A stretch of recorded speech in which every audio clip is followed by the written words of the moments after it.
Muito bem. Olá, companheiros servidores, companheiras servidoras, municipais de Santos, de São Vicente e demais cidades que compõem a nossa querida Baixada Santista. Mais uma entrevista da nossa série, né, de bate-papo com os presidentes sobre as PECs 32 e 186, os seus impactos, né, na vida e no futuro da categoria na região. Nós já falamos com o presidente do Sindicato dos Trabalhadores Municipais de Praia Grande, o nosso estimado Adriano Pichochó. Falamos ontem com o Zoel Siqueira, que é presidente do Sindicerv do Guarujá, e hoje nós temos a honra de receber o presidente do sindicato, do Sindicerv de São Vicente, o nosso companheiro Edson Paixão. Tudo bem, presidente? Tudo bem, boa tarde. Obrigado pelo convite e espero passar algumas informações para o nosso servidor e nosso trabalhador em geral. Obrigado parabéns pela motivação de fazer esse tipo de comunicação. A gente está sempre à disposição. Muito bem, presidente. Nós que agradecemos pela generosidade de atender o pedido, né? Sei que a agenda é concorrida, mas você está engajado e não pode ser diferente nessa luta para a gente poder discutir esses impactos e buscar, a partir daí, caminhos para a gente poder se defender, se manter forte, se defender do ataque, dos golpes impetrados por esse desgoverno, né? Eu também quero aproveitar o ensejo e ressaltar mais uma vez que essa série de entrevistas é um desdobramento daquela nossa live do servidor que fizemos na terça passada, onde nós agregamos todos os presidentes, né? Tanto o presidente Edson Paixão, como o Pichochó, o Zoel e o presidente Fábio Pimentel, que amanhã será o nosso último entrevistado. Então, daquela live, viu, presidente? Saiu muitas ideias que, a partir daí, a gente conseguiu montar esse projeto, essa proposta aqui, para poder conversar com cada um, e cada um tem ideias conjuntas, mas cada um tem a sua percepção das demandas da sua cidade e, obviamente, percepções da experiência política e sindical dessa questão, né? Ô, presidente Edson, então eu quero começar te perguntando o seguinte, a PEC 186, ela traz uma série de questões aí que arrepiam os nossos cabelos, né? Redução dos salários e jornada dos servidores, dos 3 poderes em 25%, questão da suspensão de progressões automáticas, aumentos salariais, auxílios, benefícios, e mexe na reestruturação de carreira. Qual que é o tamanho do impacto se isso for levado a cabo, presidente? Olha, eu costumo dizer, quando tenho a oportunidade de estar expondo a respeito, que eu tenho a sensação de que o sindicalismo brasileiro deu uma progressão muito grande em 1988, na época da Constituição Federal, quando a gente conquistou alguns direitos do trabalhador, com deveres, tá, com responsabilidade, mas direitos que podia transformar a prática do servidor trabalhador, servidor municipal, estadual e federal mais equilibrado, e que hoje, infelizmente, com esse governo que se instalou, e aqui eu coloco um pouco da minha culpa também, talvez a gente não tenha tido a informação ou a comunicação adequada para mostrar quem era esse monstro que tá na liderança do país. A gente tem um retrocesso muito grande. Eu tenho a impressão que a gente está voltando lá para os anos do século XIX, quando precisou um monte de sindicalistas mulheres morrerem incendiadas dentro de um galpão industrial, para poder começar a ter alguma evolução, algum entendimento, algum olhar mais específico do trabalhador. Em 1988, a gente deu um salto muito grande de reivindicações que já se aguardava e se esperava de muito tempo, e a gente conseguiu mantê-las até aqui, com algum crescimento de uma forma ou de outra, que houver necessário e tal, e agora, de repente, veio esse cafajeste, esse fascínio, né? Está derrubando tudo isso que a gente conquistou e que a gente tem direito trabalhador. Nós não conquistamos nada assim de privilégio, como eles falam. Nós conquistamos direito do trabalhador para poder respaldar o trabalhador, dar qualidade do serviço público. E fizemos isso durante esse tempo todo e continuamos fazendo, apesar das agressões que temos recebido, a gente continua trabalhando, continua fazendo do serviço público um serviço honrado, um serviço de qualidade. Às vezes não chega a ser de primeira qualidade porque falta material humano, falta material de equipamento físico. Mas assim, a gente tem feito, desdobrado máximo que se pode pensar para poder dar um serviço de qualidade de serviço público. Haja vista, se considerar a área da saúde, com essa pandemia que nós estamos falando no mundo inteiro e o país não é diferente, aliás, está muito agressivo no país, e nossos servidores trabalhadores da área da saúde, que é o servidor que atende a população mais de imediato, mais de pronto, dizendo presente, e vamos à luta e vamos resolver o problema, e está resolvendo o problema do município que chega lá com necessidade, com carinho, com amor e com profissionalidade, principalmente. E é isso que ele está querendo acabar no país. Sem dúvida. Eu tenho a impressão que ele quer a questão dos tempos de chumbo, como era gerido o governo naquela época, ficou muito calcado na cabeça dele, porque é impressionante como ele tenta, né, o presidente, refratar várias questões de lá de trás para agora, né? Essa questão nossa que cabe aqui, eu tenho a sensação que ele quer retroceder, puxar a régua para trás a partir antes de 1988, porque é inconcebível você ir retroagindo benefícios que estão batidos ali na pedra magma, que é a Constituição. Que é isso que calcifica, né, o presidente, a função o posicionamento dos sindicatos na representação dos trabalhadores. Quer dizer, é uma questão muito severa, né? De muita falta de comprometimento, de entendimento, de seriedade, até de índole mesmo, como você bem colocou, né? Ô, presidente, mas olhando essa questão a médio e longo prazo, qual que você acha que é o tamanho do rebatimento se tudo isso for levado a cabo, hein, presidente? Com certeza a gente volta para o século XIX. Agora a gente precisa dar uma resposta imediata. E essa resposta imediata ela vem do trabalhador, do servidor público, seja ele municipal, seja ele da esfera que for, trabalhador em geral, porque não se engane você, trabalhador que não é do serviço público, de achar que comigo não vai acontecer nada. Vai sim, está acontecendo com o servidor público. Mas, assim, o respingo, a próxima meta é você, trabalhador em geral, que nessa pandemia tem sofrido muito mais do que nós, os servidores. A gente ainda teve até por causa da proteção que a gente tem da própria lei, a gente conseguiu manter o salário, não perdeu a força de compra do salário, que de uma certa forma acaba fazendo girar a roda do capital da indústria e melhorar para os outros. Mas, assim, tem muito trabalhador que já perdeu o emprego. Tem muito trabalhador que, assim, sempre foi para o trabalho, tem o seu direito garantido, sua remuneração garantida no final do mês, e que hoje está vivendo de auxílio emergencial. Isso para um trabalhador sério e honesto, que a gente sabe que tem muito no Brasil, uma grande maioria dos brasileiros é sério e é honesto, é uma agressão muito grande, porque assim, ele quer ir lá e trabalhar, não quer ganhar nada de graça. Ele quer ter o direito de ir lá e trabalhar e ser remunerado pelo trabalho que faz. E esse governo que está aí está destituindo, conseguindo desmontar, desmoralizando o próprio trabalhador como um todo. Eu vejo assim, com um pessimismo muito grande. E olha que eu falo que me conhece, sabe, eu sou uma pessoa muito otimista. Eu sempre procuro pensar que há uma saída, que a gente pode resolver aquele negócio tudo, mas dessa vez, assim, a agressão é tão grande, mas tão grande, que eu continuo sendo otimista, mas assim, eu encontro muita dificuldade de achar um caminho para fazer. Mas eu acredito assim que o caminho do sindicato com relação aos trabalhadores tem que ser a comunicação, tem que ser a formação e tem que ser a divulgação. Tem que encontrar caminho de divulgar e fazer chegar nessas pessoas que não têm a informação ou que estão desinformados, conheça a real essência dessas leis que vêm aí. Então, e pensar o seguinte, hoje está sendo agredido os trabalhadores do serviço público municipal, federal e estadual. Amanhã é você. E a gente continua junto ao mesmo tempo, sempre.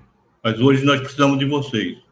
Precisamos de vocês unidos na rua, precisamos de vocês unidos dizendo não a aspecto que vem aí, aspecto da maldade que vem por aí, que tem vindo, tem acontecido, e de juntos, de braços dados, de mãos dadas, como verdadeiros brasileiros e patriotas, ir para a rua e defender nossos direitos. Ir para a rua não significa ir fisicamente para a rua porque a gente está numa pandemia, mas é ir pela live, é ir pela manifestação. Por exemplo, a gente aqui em São Vicente, a gente fez um movimento que chama assim, Diga Não à PEC 32. Legal. quando estava para ser votado, tá, a gente entrou em contato com todos os deputados federais e todos os senadores. Tem uma porta aberta direto para votar e mandar esse recado para o senador. Então, você que está aí me ouvindo, que é trabalhador, não importa de que área que seja, e que tenha acesso à rede de informação, procura lá, hashtag Diga Não ao PEC 32 e dá o seu voto. De uma certa forma, vai fazer uma pressão lá no Congresso Nacional. Porque quem está lá no Congresso Nacional está porque nós colocamos, corretamente ou erroneamente, não importa, mas porque nós colocamos com voto, e com voto nós podemos tirá-lo. E tirando de lá, a gente pode colocar gente mais adequada, mais compromissada com o trabalhador em geral. Sem dúvida, presidente. Deixa eu te perguntar, já falando nessa questão daqueles que nós colocamos lá, que é verdade, foi o nosso voto, o meu, o seu, o voto de toda a comunidade que os colocou. Aí eu quero te perguntar o seguinte, como que você está avaliando o desempenho dos nossos deputados? Aí você pode falar os senadores também, mas sobretudo aqueles que foram eleitos por São Paulo, mas os deputados da região.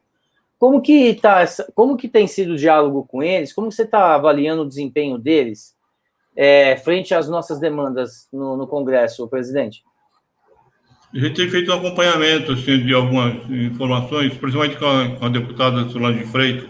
Assim, Rosana Vale, né? Desculpa, Solange Freitas é outra história, é Rosana Vale. Que na eleição em São Vicente fez uma confusão tremenda de nome, da cabeça. Verdade. E ela se coloca assim, como disposta a fazer um trabalho junto com o trabalhador e tal, mas na prática, às vezes o que acaba acontecendo não é bem essa informação. O discurso é um e a realidade tem sido diferente. Uhum. Então, eu também tenho essa avaliação, eu vejo muita discrepância e muita anemia na inserção dos nossos deputados. Eu acho que caberia um trabalho mais efetivo, mas a gente vai saber, com essa organização, espero que a gente consiga ter mais substância, mais força para cobrá-los, e eles vão saber que esse recado vai chegar até eles. E por falar em recado, presidente, você falou de unidade, você falou de organização de base, e falou de comunicação, né? E comunicação é muito importante. O Sindeste vem fazendo um trabalho muito amplo, o teu sindicato também faz um trabalho muito competente, muito amplo, assim como o da Praia Grande com o Pichoxó e do Guarujá com o Zoel, respectivamente, né? Em regra geral, os sindicatos têm observado, têm investido, observado tudo isso. Mas onde eu quero chegar com a questão, quesito comunicação nessa questão, né? O fato que o Zoel tinha na live falado de uma carta aberta para levar até todo o conjunto da população os nossos problemas e o rebatimento que isso vai gerar na ponta, que é no munícipe. Porque aquela história, né, presidente? Eu acho que você vai, contextualizando, você vai concordar comigo. Teve a reforma trabalhista, um grupo falou, bom, não é comigo, fico à margem, mas o rebatimento é para todo mundo. Agora vem essas PECs que nos atacam. Aí o pessoal fica à distância. É igual a história da Covid, né? A gente vê um monte de gente doente, morrendo, mas como não é perto da gente, é algo intangível, mas quando chega no nosso quintal, opa! Então, como que a gente vai conseguir dar resultado efetivo para que essa carta se torne um instrumento de conscientização e de mobilização de todos nós, né? Você falou uma coisa assim que me arremeteu à época do mosquitinho da dengue, quando no comecinho. Não é no meu quintal, não tem problema. Só que o mosquitinho que nascia no meu quintal ia te picar lá no seu quintal, do teu outro lado. É isso aí. Porque ela viveu numa região que é única. São blocos federativos, mas na verdade é um só. Até eu estava lembrando aqui que um contrassenso, mas quando a gente tem alguma coisa positiva, a gente tem que ser colocado. Claro. O Major Olímpio, que é do PSL, senador do PSL, tem sido mais parceiro do trabalhador, ele tem trabalhado mais com a gente do que outros senadores e deputados que se dizem democráticos, que se dizem a favor do trabalhador, tá, aquele negócio todo. Então, por isso que eu falei assim, o discurso é uma, a prática é diferente. Aí, qual foi a tua pergunta? Eu acabei esquecendo a tua pergunta. Não, a questão da carta aberta. Só antes de complementar a minha pergunta, a questão do Major, a gente sabe que ele tá internado, está enfermo, em decorrência da Covid, e a gente deseja melhoras para ele. Estamos em orações para que ele se recupere o mais rápido possível. Mas a questão da carta, o resultado efetivo da carta sugerida pelo Zoel e aprovada por todos na live. Isso aí eu ia colocar. A gente aprovou também a carta, está aguardando a finalização de um encontro, que aí tem que ser pessoal, claro, presencial, que passa para assinatura do documento, e depois aí a gente vai ficar com a cópia de cada sindicato da região e vai fazer esse trabalho na área comercial. Aliás, assim, a gente, independente da carta, a gente já tem feito alguns canais, alguns contatos. A carta vai ser para reforçar. A gente vai aproveitar a ideia do grupo de presidentes de sindicatos e vai depois ampliar essa carta e distribuir para a população também. Pelo menos de vez em quando a gente vai fazer isso. E acredito que os outros companheiros devem também tomar essa mesma direção. Até para fazer uma coisa que eu coloquei lá no começo, é comunicar, informar, levar informação. Não, sem dúvida, a informação precisa chegar, e eu acho que esse novo momento do movimento sindical, né, presidente, ele tá exigindo de todos nós um esforço redobrado para a gente conseguir fortificar aquela relação com a base, como era outrora, né? Que a gente pegava o jornalzinho embaixo do braço e era na resenha, né, presidente? Né? E a gente fazia aquela coisa, aquela relação muito profícua, né? E agora a gente tem, tem essa questão, mas a pandemia deu uma estreitada nisso, né? Deu uma afastada, na verdade. Aí você tem que usar os canais digitais, que têm sido muito importantes nesse processo, e a gente espera que essa carta traga o resultado esperado. E eu queria aproveitar o ensejo, estão falando da PEC 186 e falando da 32, que é a tal da reforma administrativa. Tem um ponto aqui que me chamou muita atenção, me preocupou demais, que é a questão da interferência da autonomia nos sindicatos, proibindo que sejam realizados acordos, leis que garantam aos servidores o direito à estabilidade no emprego. Queria que você comentasse um pouquinho disso, presidente.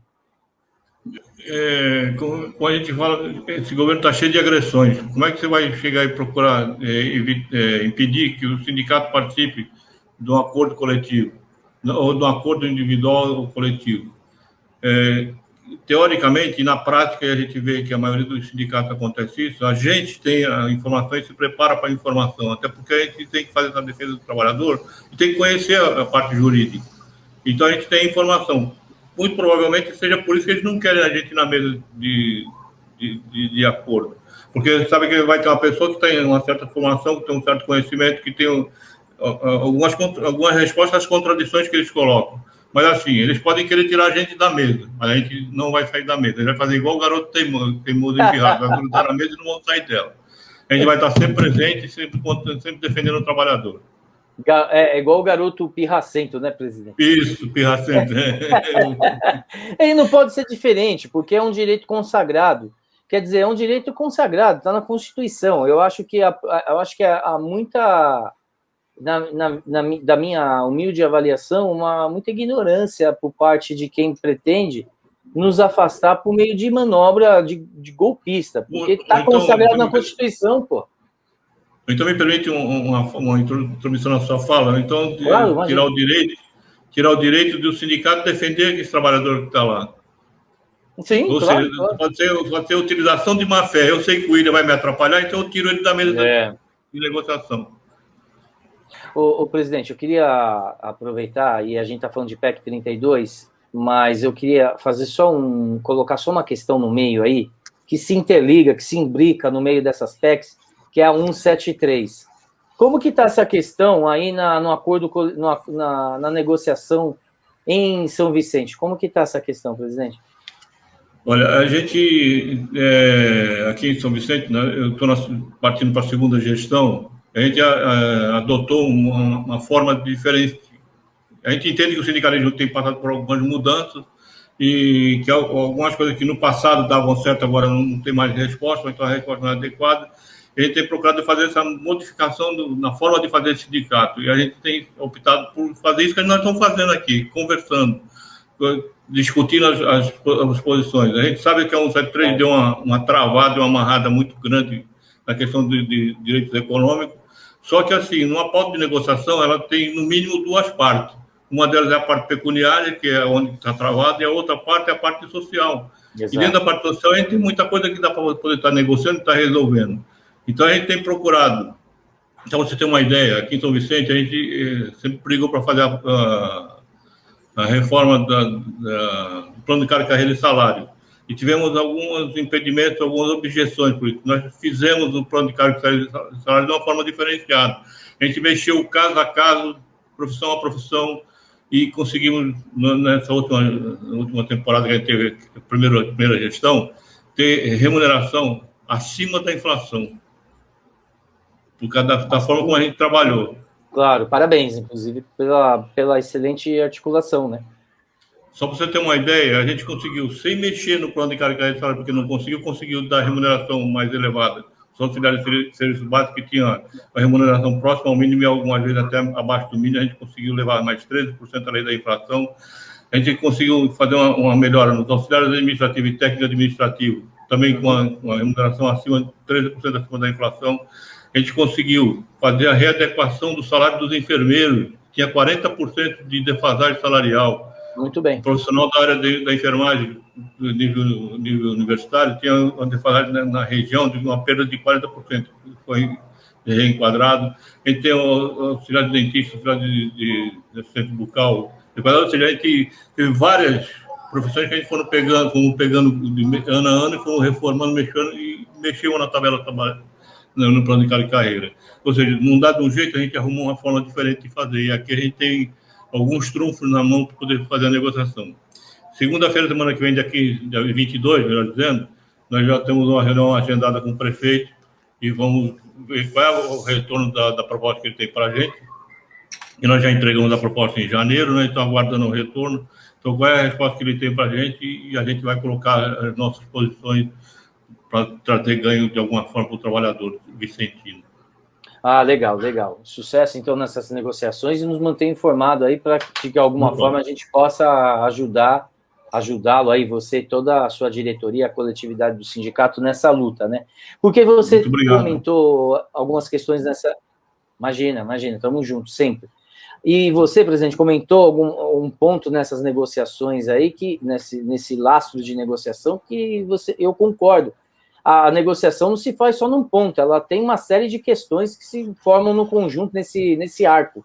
Questões sociais são importantes, e o poder público, ele tem que cuidar, por exemplo, se eu reivindico melhoria de EPI, se eu reivindico melhoria de estrutura, isso não pode estar lastreado na discussão de uma talba podre como a PEC. Isso é melhoria para a qualidade de vida do trabalho prestado ou gratificação, né? São questões que... tudo que não acontecer, qualquer negativa nisso, para mim, é dar as mãos sujas com o governo federal. Não tem outro cabimento, mas a gente espera, sinceramente, que o poder público de São Vicente aí possa ter a sensibilidade necessária para promover uma grande discussão. Ainda dentro da PEC 32, eu queria que você repercutisse comigo o seguinte. Quer dizer, a PEC ela propõe mudanças drásticas, né, presidente? Mas ela não atinge todos os cargos, né? Fica de fora dessa PEC magistrados, parlamentares, militares, membros de carreira típicas de Estado, né? Quer dizer, mas o governo não é para todos, presidente? O governo não é para todos? Então, isso, William, é uma coisa que a gente questiona desde o começo dela. A gente não é contra servidor A, B ou C, nós somos todos servidores. Mas a gente tem um entendimento assim que, a nível de município, principalmente, quando a gente fala de ganhos astronômicos do servidor, não é no município que acontece isso. Você vê uma ideia, você vê uma questão que eu acabei de colocar agora. A gente fez assim uma mudança de letra nos auxiliares de serviço básico para poder tirar ele do salário mínimo. Como é que esse cara está sendo beneficiado? Como é que esse cara é um marajá, como dizia ano passado? Então, não é o caso do município. No município não tem, salvo algumas exceções que podem acontecer, é muito raro. Agora, a gente tem outras instâncias, um abuso, às vezes, até da remuneração. E é justamente esse povo que está fora da reforma. Esse povo que deveria ter sido investigado, está em vista, está fora da reforma. Agora, o pequenininho, que ganha um salário quase mínimo, e tal, esse é o que vai ser mais agredido. Sempre foi e vai continuar sendo. É o que o sindicato sempre defende para que isso não aconteça. E a gente vai achar alguma forma de evitar que isso aconteça. Ou se acontecer, aconteça minimamente. É engraçado, né? Essa miopia. Não, mas é uma miopia de propósito. É igual aquele cara que põe um óculos Ray-Ban e diz que está cego, né? É o que esse É, governo faz, né? Põe um óculos Ray-Ban e diz que está cego. E o óculos Ray-Ban custa R$ 1.000. Porque o extrato de representação, de atendimento ao cidadão, tá onde a gente flutua, onde a gente faz a representação. Esse universo de servidores e servidoras, Brasil afora, né, presidente? Esse universo é que tem que ser respaldado, merecer o carinho necessário para ele poder fazer o trabalho dele, né?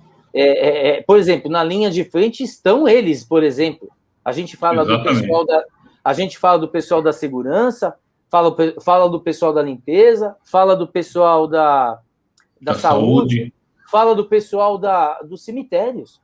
As pessoas estão morrendo isso. e esse pessoal está ali na linha, no momento mais complicado, né? Uhum. Mais complicado. Então, quer dizer, eu estou dando alguns exemplos, mas tem outros. A educação também, Educação, porque exato. eles também estão na linha de frente, quer dizer, então há muita insensibilidade, né, nessa questão. Outra coisa que me deixou com os cabelos em pé, foi a questão do sistema meritocrático, presidente. Essa questão meritocracia que mexe na forma. Quer dizer, a meritocracia de um servidor não é ele prestar um concursos, presidente, cujos o processo de estudo, de preparação seletiva é caro. A gente tem que lembrar que é um processo caro e não cai do céu. Tem que estudar, se preparar. Não é verdade? Você é servidor, tá aí, não me deixa mentir. Tem que se preparar. Quer dizer, esse não é o processo meritocrático, presidente, que você estuda, se prepara, passa pelos estágios e depois ascende ao funcionalismo público. Quer dizer, está se invertendo a ordem do processo, presidente? É sucateamento, É, né? e com certeza, eu ia colocar assim, tem 3 pontos assim, fundamentais que está na PEC 32, que é uma agressão que não tem nem tamanho, não dá nem para dimensionar com relação ao trabalhador.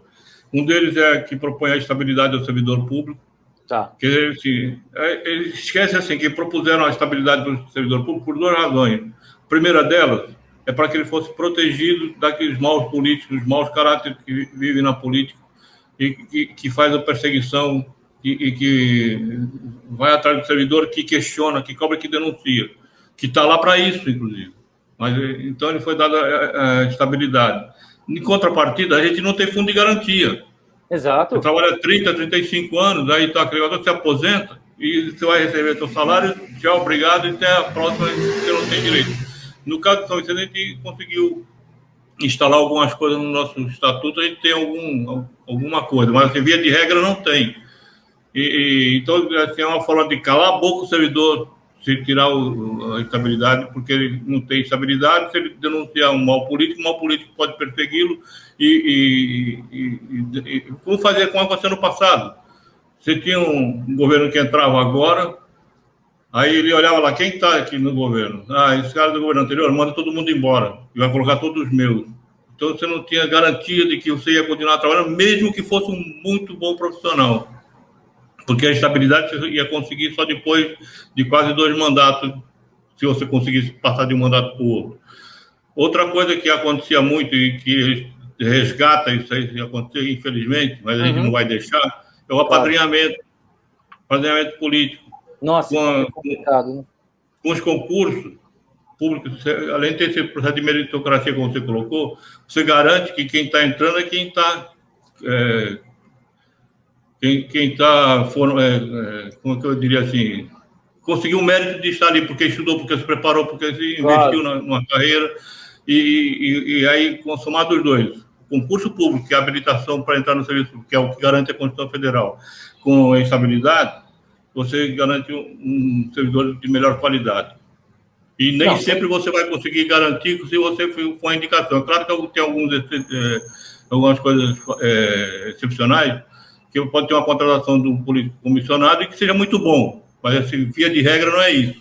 Via de regra, ele é comissionado, é contratado porque ele é político. E o político nem sempre quer ter serviço público de qualidade. A questão dos comissionados que têm bom desempenho, normalmente ele está atrelado a uma gestão, infelizmente por questão política, né? Mas a gente vê casos também de boa performance. Sim. Aí a gente acredita a boa gestão de quem está lá na linha de frente, mas quem toca o barco, né, o presidente, quem toca o barco ano após ano na questão, é aqueles que investiram na carreira que se tornaram servidores. A gente tem até na questão do servidor o compromisso da boa-fé pública. Então ele é o guardião da municipalidade, da cidade, daquilo que ele escolheu fazer, designado para fazer na sua sequência da tua vida profissional, laboral, né? Então, eu acho que há muito descaminho quando tenta perfilar a questão corporativa com a questão do servidor. São universos de entendimento, de comprometimento, funcionalidade distintos, absurdamente distintos, né? A responsabilização do servidor público é muito forte, muito grande, porque ele passa no concurso público e presta serviço normalmente, via de regra, na cidade onde ele mora. Então ele tem todo aquele contato, não é na cidade que ele mora, é numa cidade vizinha. E assim, as coisas acontecem aonde? No Estado, na Federação? Não é aqui na nossa cidade. As questões de saúde acontecem aqui na nossa cidade. A questão da educação, como você colocou, é aqui na nossa cidade. Ou seja, sim, tudo acontece na cidade. E por que não respaldar esse pessoal e remunerar melhor? E é um pessoal onde é menos remunerado e é o mais atacado. É verdade, você tem toda a razão, Ô, presidente, eu quero discutir com você duas questões que você até pontuou, que é a questão do auxílio emergencial, que está voltando à baila com números, a primeira leva era anêmica, mas era o que tinha, né? Agora é pior pior, o escalonamento é para baixo mesmo, né? É igual um músico chegar para a banda e falar, põe 3 notas para baixo. Fica quase impossível você fazer qualquer coisa, né? Mas põe 3 notas para baixo. Os valores são bizonhos. Eu queria que você falasse sobre isso e falasse também sobre o que você está avaliando desse descontrole da gestão da pandemia, né? Ontem, até na nossa live do servidor, o nosso diretor de comunicação, Daniel, trouxe um número no final que deixou todo mundo de cabelo em pé, quase 3 mil mortes no país. Aí aí um outro parceiro trouxe o número no estado, quase 700. Aí eu lembrei dos números em Santos, por exemplo, 25 mortes no dia.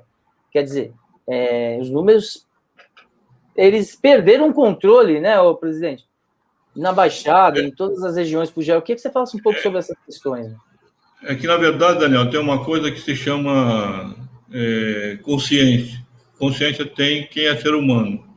E o que a gente viu nesse caso da pandemia, infelizmente, foi alguns políticos da nossa região, inclusive, diga-se de passagem, governador do estado de São Paulo, presidente da República e alguns deputados da região, que não teve essa mesma responsabilidade. Ou seja, tratou a questão da pandemia, que é uma questão de saúde pública, como uma questão política eleitoreira. Eu vou fazer isso e deixar de fazer aquilo, porque isso me dá voto, aquilo não. Só que a gente esquece que se a pessoa morrer, não tem voto para ninguém, e tem essa desgraça que está acontecendo, como você colocou, no nosso estado, na nossa cidade, no nosso país. Então, assim, na verdade, isso é reflexo da irresponsabilidade de alguns políticos que existem no nosso país. É irresponsabilidade que eu não sei se eu acho que esse cara não tem consciência, porque se eu souber que alguém te prejudicou por um ato meu, mesmo que seja involuntário, nossa, aquilo me preocupa aí muito. Eu vou ficar pensando forma de resgatar, se os caras fazem as coisas, ver o número de mortes, pessoas morrerem e tal, o número de mortes crescerem, e parece que não está acontecendo nada, para eles está tudo bom. Na verdade, assim, é falta de responsabilidade. Essa guerrinha política do presidente da República, do governador do estado de São Paulo, é que está gerando essas mortes que está acontecendo no país hoje. Algumas mortes iriam acabar acontecendo, iria acabar acontecendo, a gente sabe disso, mas assim, esse número exagerado é falta de uma política pública de saúde no estado, falta da responsabilidade dos políticos do estado e no país, falta dessas pessoas terem a consciência de que estou num cargo público, e de passagem. E estou no cargo público para poder trazer melhores condições de saúde e de vida para os meus munícipes, meus cidadãos brasileiros. E isso eles não têm, parece que não tem essa dimensão.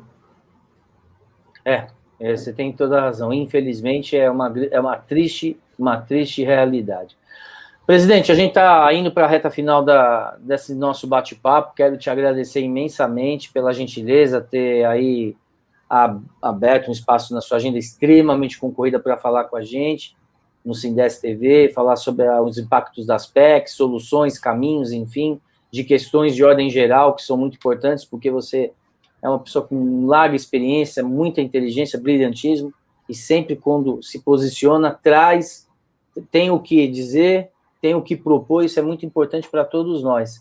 Mas eu quero, para finalizar, que você deixe um recado para o servidor, de modo geral, à frente dessas lutas tão importantes que nós temos, presidente. Primeiro de tudo, eu gostaria de agradecer ao presidente Fábio, a vocês aí do Sindeste TV, por oportunizar o espaço para a gente poder estar trazendo essas informações. Como eu coloquei no início, a gente precisa de fazer, no minuto, este tripé: a informação, a comunicação e depois o trabalho propriamente dito. A gente está fazendo a nossa parte. A gente vai fazendo as correções à medida que o tempo vai passando e que vai dando certo ou não. O que a gente quer nesse momento, pede nesse momento? Você que está aí do outro lado assistindo, participando de uma forma passiva, mas produtiva, traz a informação para a gente. Se a gente estiver errando em algum ponto, em algum objetivo, assim, traz a informação para a gente poder estar corrigindo. Porque o nosso produto final é você, trabalhador. É você, cidadão, é você, munícipe, é você, brasileiro, povo do Brasil. E a gente gostaria de agradecer imensamente essa oportunidade que vocês têm nos dado. Estamos à disposição, a hora que for possível, a gente readequa a agenda, dá um jeito, porque para nós é muito importante estar participando, e estar fazendo essa comunicação, fazendo essa informação. Obrigado, parabéns a vocês, sucesso pelo programa. Muito obrigado por estar viabilizando a minha participação. Imagina, presidente, eu que agradeço em nome do Sindeste, em nome do presidente Fábio Pimentel e toda a diretoria. É importantíssimo a gente contar com essa mão amiga, nos solidarizarmos aí nessa grande comunhão de entidades co-irmãs que se interligam em torno de um objetivo, que é melhorar a vida do servidor, da servidora, né, em todas as cidades onde nós atuamos com a representação sindical, e a vida do cidadão, de modo geral. O Brasil precisa de bem-estar social e desenvolvimento e saúde, né? Nós precisamos estar saudáveis para seguir em frente. A saúde passa pela qualidade de vida, né? Passa pelo respeito, passa por estar livre desse vírus, né? Por várias coisas, e por nós sermos representados e valorizados naquilo que nós pretendemos. Então, presidente, muito obrigado. Quero lembrar a todos que esse bate-papo especial com o presidente Edson Paixão, do Sindicerv de São Vicente, estará disponível no Facebook, na nossa página no Face, e no YouTube, no Sindeste TV, tá? Daqui a pouco estará disponível, o nosso amigo Caio Gabriel vai estar viabilizando, e, obviamente, presidente, essa entrevista também vai estar à disposição para a sua equipe de comunicação também publicar nas redes do sindicato, e aí a gente fazer aquela multiplicação, né? Vamos replicar. Vamos replicar, sim. Não é a multiplicação dos pães, né, presidente? Mas é da informação, né? Com certeza, com certeza. Então é isso. Obrigado, presidente. Valeu, bom trabalho para você. Continuidade de semana abençoada. E, pessoal, amanhã nós encerramos essa série de entrevistas com o presidente do Sindeste, Fábio Pimentel. Beleza? Abraço. Tchau.